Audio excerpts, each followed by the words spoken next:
అందరికీ నమస్కారం. ఈరోజు కథ పేరు మూడు తరాలు. ఈ కథను రచించిన వారు పంగులూరి కృష్ణప్రసాద్ గారు.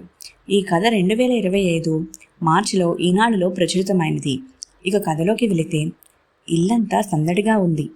పెళ్లి తంతు అంతా ముగిసి వారం తర్వాత ఈరోజే వియ్యాలి వారు కొత్త కోడల్ని కాపురానికి దిగబెడుతున్నారు.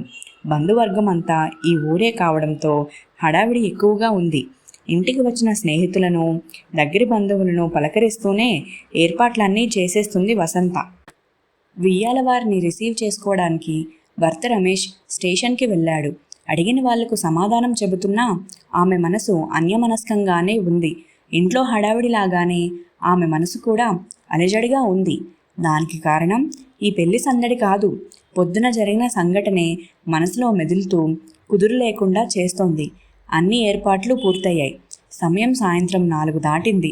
ఇల్లంతా ఒకసారి పరికించి చూసుకొని వచ్చే వాళ్ల కోసం ఎదురు చూస్తూ కాఫీ గ్లాసు చేత పట్టుకొని ఓ పక్కగా కుర్చీలో కూలబడింది వసంత. పొద్దున్న అత్తగారు చెప్పిన మాటలే చెవిలో గింగురుమంటున్నాయి. చూడమ్మాయి వసంత, నీ మంచి కోసమే చెబుతున్నాను. నువ్వు ఇప్పుడు అత్తవయ్యావు. వచ్చిన కోడల్ని జాగ్రత్తగా నీ అదుపులో ఉంచుకో. ముందు స్వేచ్ఛ ఇచ్చి ఆ తర్వాత బాధపడే పరిస్థితి తెచ్చుకోకు. కొడుకు కోడల్ని వేరు కాపురం పెట్టించాలని ఇంకో ఫ్లాట్ అద్దెకు మాట్లాడావంట కదా, అది చాలా తప్పు. ఇప్పుడే వాళ్లకు బాధ్యతలు అప్పచెప్పడం మంచిది.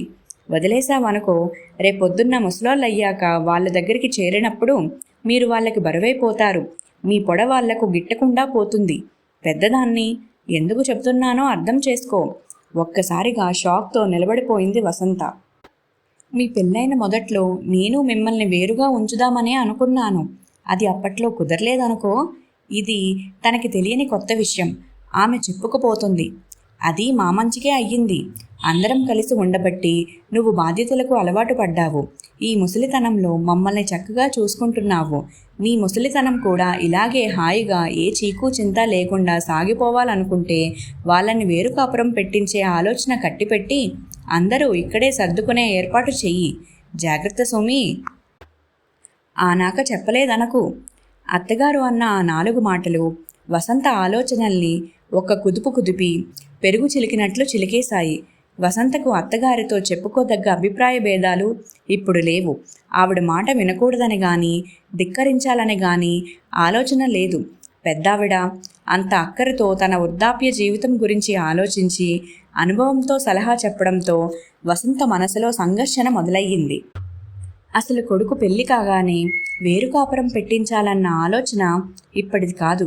ఎన్నో ఏళ్ల నుంచి దృఢ నిశ్చయమై మనసులో వేళ్లు నాటుకుంది. వసంత ఆలోచనలు ఒక్కసారిగా గతంలోకి పరిగెత్తాయి. తమకు ఒక్కగానొక్క కొడుకు సిద్ధార్థ్. వాడు ఉద్యోగంలో స్థిరపడ్డాక మంచి సంబంధమని ఏరి కోరి తామే శిరీషను చూసి పెళ్లి చేశారు.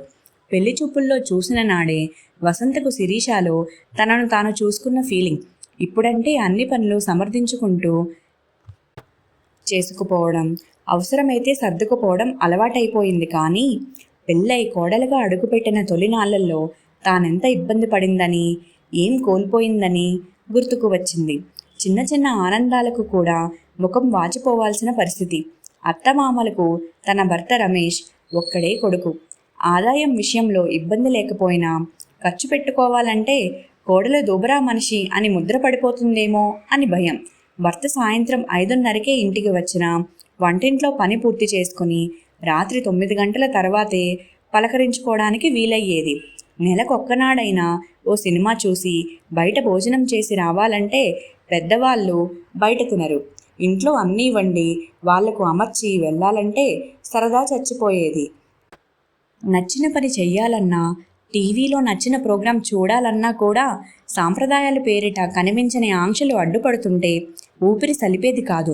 తాను డిగ్రీ చదివి టైపు హయ్యర్ కూడా పాస్ అయ్యింది. చిన్నపాటి ఉద్యోగంలో చేరైనా సంపాదన కళ్ళ చూడాలని, సొంతంగా ఖర్చు పెట్టుకొని చిన్న చిన్న కోరికలు తీర్చుకోవాలని ఆశపడ్డా అది అత్తగారు వెంటనే అప్పగించిన బాధ్యతల వల్ల నెరవేరలేదు.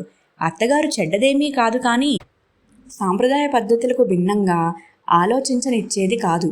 రాను రాను పెద్దవాళ్ళిద్దరికీ వయసు మీద పడడం వల్ల ఇంటి బాధ్యతలు ఒకదానిపైన ఒకటి పడి మనసుకు మరో ఆలోచన రానేయకుండా అణిచేశాయి. జ్ఞాపకాల దొందరలోంచి బయటపడింది వసంత. మళ్ళీ ఇప్పుడు కొత్త కోడలుగా శిరీషను చూడడంతోటే తొలినాటి జ్ఞాపకాలు నిద్రలేచి అప్పటి అణగారిన ఆశలు మేమున్నామంటూ తలెత్తాయి. ఇప్పుడు తన కోడలికి అటువంటి అసంతృప్తులు కలగకూడదని ఆలోచించేస్తుంది. తన కోల్పోయిన స్వేచ్ఛ, తీరని చిన్న చిన్న ఆశలు, ఆ తాలూకు బాధ తన కోడలికి కలగనివ్వకూడదని తపన పడుతుంది. అందుకే తన కోల్పోయినదేది శిరీష విషయంలో జరగకూడదని వేరుకాపురం ఆలోచన చేసింది. కానీ ఉదయం అత్తగారు చెప్పిన మాటలు విన్నాక ఏం చేయడానికి తోచని సందిగ్ధత ఆవహించి మనసు గుంజాటన పడుతుంది. ఏనాటికైనా తాము కొడుకు దగ్గరికి చేరాల్సిన వాళ్లే ఇప్పుడు వాళ్ళని ఒంటరిగా ఉండనిస్తే రేపొద్దున్న తమ బాధ్యతలు తీసుకోవడానికి సిద్ధపడతారా? కొన్నాళ్ళైనా స్వేచ్ఛగా మమ్మల్ని ఉండనిస్తే ఆ తర్వాత ఎలాగో బాధ్యతలు తప్పవు, సంతోషంగా స్వీకరిస్తాం కదా అని అప్పట్లో తాను అనుకునేది. ఇప్పుడు 3వ తరం శిరీష కూడా అలానే ఆలోచిస్తుందా? లేక వేరుకాపురం తర్వాత అత్తగారు చెప్పినట్లు తమ బాధ్యతను బరువు అనుకుంటుందా? ఇప్పుడు విడికాపురం పెట్టించాలా వద్దా? కోడలి పాత్ర నుంచి అత్తగారు కాగానే నేను స్వార్థంగా ఆలోచిస్తున్నానా అంటూ తనని తాను ప్రశ్నించుకుంది. సమాధానం అవును అని వినడానికి మనస్కరించక ఆలోచనలు తీవ్రంగా కుదిపేస్తూ ఉంటే గట్టిగా తల విదిలించింది. ఇంతలో కొడుకు వాళ్ళు రానే వచ్చారు. వారికి సాదరంగా స్వాగతం పలికి కావలసిన వసతులు సమకూర్చే పనిలో మునిగిపోయింది. పలకరింపులు, బహుమతులు ఇచ్చిపుచ్చుకోవడం, అన్ని రకాల పరామర్శలు ముగిశాయి. భోజనాలు ముగించి ఎవరికి వాళ్ళు పడకలు ఏర్పాటు చేసేదాకా ఊపిరి పీల్చుకోవడానికైనా వసంతకు తీరిక దొరకలేదు. ఆ కాస్త సమయం ఆలోచనలను మరిచింది. కానీ కాసంత వీలు చిక్కగానే మళ్ళీ ఆలోచనలను మురిశాయి. స్వార్థం, కర్తవ్యాల మధ్య ఎటూ తేల్చుకోలేక తెగిన దండలోని పూసలలాగా చిందరవందరగా ఉన్న ఆలోచనల్ని భర్త ముందు పరిచింది. అసలు ఇది సమస్యే కాదు తేల్చేశాడు భర్త రమేష్. తెల్లబోయింది వసంత. పొద్దుట్నుంచి మనసులో జోరీగల్లా మురిసేస్తున్న ఆలోచనలను అంత తేలిగ్గా తీసిపారేశాడు. తనెప్పుడూ ఇంతే, ఏదీ సీరియస్గా తీసుకోడు అని అనుకుంది. ఇందులో ఎవరిదీ తప్పు కాదు. అమ్మ చెప్పింది నిజమే. నువ్వు కోల్పోయిన చిన్నపాటి స్వేచ్ఛని నీ కోడలికి ఇద్దామనుకున్న నీ ఆలోచన సబబే. ప్రతి ఆడపిల్ల తన భర్తతో కొద్దిపాటి స్వతంత్రంగా, స్వేచ్ఛగా, ఏకాంతంగా గడపడానికి సమయం ఉండాలనుకోవడం తప్పు కాదు. కానీ అందుకోసం వాళ్ళు బాధ్యతల్ని వదిలేసి ఒంటరిగా ఉండడానికి ఇష్టపడతారని మనం అనుకోవడం, వాళ్ళ ఆలోచనలు, అభిప్రాయాలు తెలుసుకోకుండా మన ఆలోచనలు వాళ్ళ మీద రుద్దడం ఈ తరాన్ని అవమానించడమే అవుతుంది కాదంటావా? ఒక్కొక్క పూసని సూదీదారంతో దండలాగా గుచ్చుతున్నట్లుగా నెమ్మదిగా చెప్పుకుపోతున్నాడు. అప్పట్లో మనకు అంత పరిపక్వత లేదు. ఆ మాటకొస్తే ఆ వయసులో ఉండే అవకాశం కూడా తక్కువే. అందువల్ల నీ ఇబ్బందికి ఆ రోజు పరిష్కారం దొరకలేదు. ఇప్పుడు అదే సమస్య నీ కోడలికి రాకూడదని ఆలోచించడం మంచిదే. కానీ జాగ్రత్తగా ఆలోచించు. నీకే కాదు, ఏ కోడలికైనా అసలు సమస్య స్వేచ్ఛ లేకపోవడం కాదు, స్నేహం లేకపోవడం అని నా భావన. దాన్ని స్వేచ్ఛ లేదు అని భావించి వేరు కాపురమే అందుకు పరిష్కారమని నువ్వు అనుకుంటున్నావు. కానీ ఇంట్లో ఉన్న అత్తగారు కోడలితో స్నేహం చేయకపోవడమే అసలు సమస్య. మా అమ్మ నీతో స్నేహం చేయలేదు. అందువల్ల బాధ్యతలు, బంధనాలే నీకు స్వేచ్ఛ కావాలనిపించింది. ఆ తప్పు నువ్వు ఇప్పుడు సరిచెయ్యి. కొత్త ఇంట్లో తెలియని మనుషుల మధ్య అడుగుపెట్టిన కోడలికి నువ్వు స్నేహితురాలుగా ఉండు. తన అభిరుచులు, అలవాట్లు తెలుసుకో. ఆశలు, ఆశయాలు పంచుకునే అవకాశం ఇచ్చి మంచి ఆలోచనలను ప్రోత్సహించు.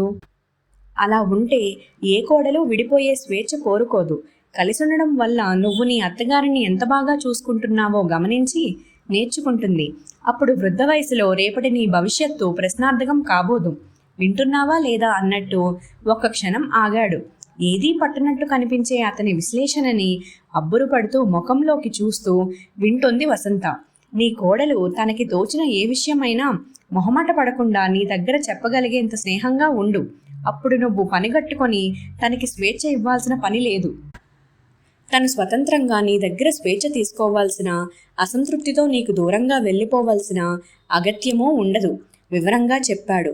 ఉద్యోగ బాధ్యతల వల్ల వేరే ఊరిలో ఉండవలసి వచ్చినప్పుడు వేరే కాపురం తప్పలేదు. కానీ కేవలం స్వేచ్ఛ కోసం బంధాలు బాధ్యతలు వదిలేసి ఆప్యాయతల పందిరి లాంటి ఉమ్మడి కుటుంబం నుండి విడివడి వేరు కాపురం పెట్టాల్సిన అగత్యము ఎవ్వరికీ రాకూడదనేది నా అభిప్రాయం. కొత్తగా వచ్చిన కోడలిలో 3వ తరం ప్రతినిధిని, వృద్ధాప్యంలోని అమ్మలోని మొదటి తరం ప్రతినిధిని చూస్తూ ఇద్దరికీ న్యాయం జరగాలని కోరుకునే మధ్యతరం ప్రతినిధివై నువ్వు 3 పాత్రలలో 3 తరాలను చూస్తూ అనవసరమైన గందరగోళానికి గురవుతున్నావు. జాగ్రత్తగా చూస్తే నువ్వు భావిస్తున్నట్లు ఇవి 3 తరాలు కావు. కుటుంబ వ్యవస్థలో ఒకే సమయంలో చూడగలిగే 3 దశలు మాత్రమే. స్నేహం అనే సన్నటి దారంతో ఈ 3 దశల్ని పువ్వులలాగా అనుసంధానించి అందమైన గుచ్చంగా కూర్చడం ఖచ్చితంగా సాధ్యమే. అది ఎంతో బాగుంటుంది, అందరికీ మంచిది కూడా. ఆ రకంగా నీ సమస్యకి పరిష్కారం దొరికిందనే అనుకుంటున్నా. ఆపై నిర్ణయం నీ ఇష్టం. నీకు ఆ స్వేచ్ఛ ఎప్పుడూ ఉంది అని ముగించాడు రమేష్, స్వేచ్ఛ అనే పదాన్ని ఒత్తి పలుకుతూ. నిజమే, అందరినీ బాధ్యతగా చూసుకోవడం వల్ల ఆ స్వేచ్ఛ దానంతటా అదే తనకు రగలుపడింది. భర్త చెప్పిన పరిష్కారం విన్నాక వసంతకు కర్తవ్యం బోధపడి మనసు తేలికయ్యింది. కోడలితో రేపటి స్నేహాన్ని గురించి ఆలోచిస్తూ వేరు కాపురం ఆలోచనని మనసు నుండి తుడిచివేసి ప్రశాంతంగా నిద్రలోకి జారిపోయింది. ఇంతటితో కథ ముగిసింది. ఇలాంటి మరెన్నో మంచి మంచి కథల కోసం ఛానల్ని సబ్స్క్రైబ్ చేసుకోండి.